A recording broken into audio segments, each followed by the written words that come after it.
Hello friend, आज हम review करने वाले मूवी कुबेरा की। हिंदी में इसका नाम कुबेर है। फिल्म बहुत ही सही है। फिल्म में स्टार्ट होती है कि बे ऑफ बंगाल में एक तेल का बहुत बड़ा भंडार मिल जाता है, जो कि ऐसा बताया जाता है फिल्म में कि हमारे देश का लगभग 15 साल की जो ऑयल नीड है उसको पूरा कर सकती है। और यहाँ पे एक आता है बिजनेसमैन जो चाहता है कि इस पे सिर्फ उसका कब्जा हो। इस फिल्म में आप ये भी देखोगे कि कैसे प्राइवेटाइजेशन करके नेता जो है वो जनता की जो हक है उसको मारते हैं। इस फिल्म में ये भी दिखाया गया कि कैसे बड़े बड़े नेता पैसों के लिए क्या कुछ कर सकते हैं, क्या कुछ करते हैं। इस टाइप की इस फिल्म में दिखाई गई है। इस फिल्म में एक तरफ एक कैरेक्टर है धनुष का, जो कि एक भिखारी का कैरेक्टर कर रहे हैं। और लिटरली मेरे से पूछो तो उस रोल में उनसे अच्छा कोई अभी के टाइम में पूरे इंडिया में जितने भी एक्टर हैं उनसे अच्छा उस रोल को कोई और नहीं कर सकता था। अगर मैं बॉलीवुड की बात करूँ तो यहाँ पे तो भाई ऐसे ऐसे नेपो किड हैं जो हिंदी लिखी स्क्रिप्ट नहीं पढ़ पाते हैं, और वो लोग इस लेवल की एक्टिंग को क्या ही मैच करेंगे। पर वही है कि फिल्म अगर बॉलीवुड में आएगी तो यही लोग आएंगे, यही नेपो किड्स आएंगे, और जिनकी टैलेंट तो गॉड जाने क्या है। बस ये इसलिए आते हैं क्योंकि ये नेपो किड्स हैं। तो अब बात करते हैं फिर से फिल्म की। फिल्म में दूसरा एक कैरेक्टर है नागा अर्जुन का। नागा अर्जुन सर की अगर आपने फिल्म देखी हो तो भाई क्या कमाल के एक्टर हैं, क्या इतने बड़े सुपरस्टार।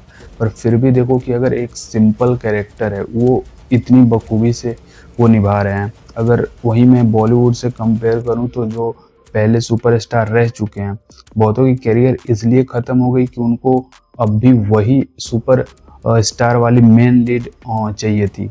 पर इतने अच्छे से नागार्जुन सर ने इस रोल को निभाया है। उन्होंने अपना वो ये लेके नहीं आए कि मैं पहले सुपरस्टार था और मुझे उस तरह की ही बड़ी रोल चाहिए, लीड रोल चाहिए।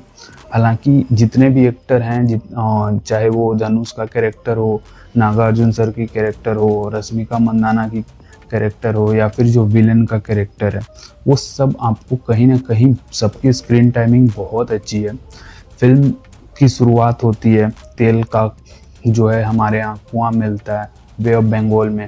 एक बिजनेसमैन उसको कैप्चर करना चाहता है। मंत्री जितने भी ऑफिसर्स हैं सबको पैसे दे के सेट करता है, जहाँ जिसको मारना है मारने का फुल पावर देता है। और साथ में पुलिस और जो पॉलिटिशियंस हैं वो उसका साथ देते भी हैं। और उसमें कैसे मतलब हवाला से पैसे इधर उधर ट्रांसफ़र होते हैं इस चीज़ को दिखाया गया है।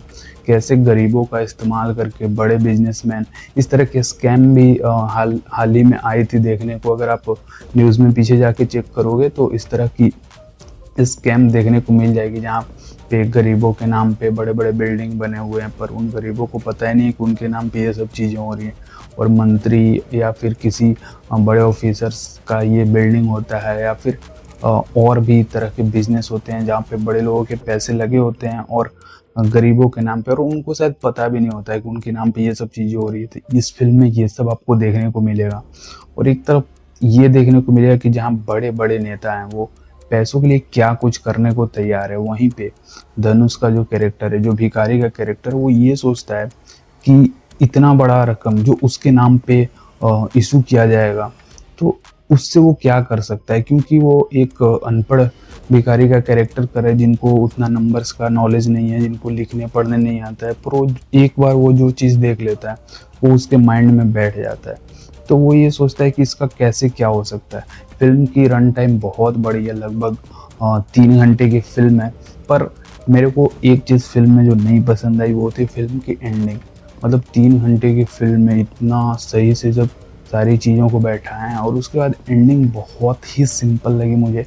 मतलब एक इतने बड़े बिजनेसमैन और एक भिखारी जिसका अगर आमना सामना हो रहा है तो भाई वो चीज़ थोड़ी और अच्छी हो सकती थी और ज़्यादा रूथलेस हो सकती थी। पर वो चीज़ बहुत ही सिंपल, मतलब अगर रिवील करूँ तो दो लोग आपस में लड़ रहे हैं, ऐसा तो हुआ नहीं। एक बिजनेसमैन है, वो सब चीज़ छोड़ के सिर्फ वो अकेले आएगा एक भिखारी से लड़ने, तो ये खुद ही ये चीज़ बहुत ही सिंपल लग रही है। इसको और अच्छा किया जा सकता था। दूसरी चीज़ की रश्मिका और धनुष का जो सेक्शन है वो बहुत ही ज़्यादा खींच दिया गया है, उसको थोड़ा छोटा करके उसको और ज़्यादा क्रिस्पी किया जा सकता था।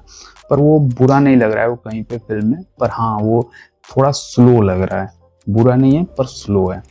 और बाकी बात करो तो स्टार्टिंग जो होता है फिल्म का, भाई क्या कमाल के स्टार्टिंग में तो ये जो लोग भिखारियों को काम देते हैं वो तो ऐसे लग रहे थे भाई ये महान आत्मा आए हैं, जो इन भिखारियों को, ऐसे होते हैं ना जो आप यूट्यूब पे वीडियोस देखे होंगे कि भिखारियों को ले जाते हैं, उनकी ग्रूमिंग करते हैं, उनको अच्छे ड्रेस पहनाते हैं, फोटोशूट वगैरह करते हैं, तो उस टाइप की चीज़ें दिख रही होती है स्टार्टिंग में कि भिखारियों को ले जा रहे हैं, उनको अच्छे खाना खिला रहे हैं, अच्छा ड्रेस पहना रहे हैं, सब चीज़ सिखा रहे हैं, और उसका मतलब था उन भिखारियों का यूज़ करना।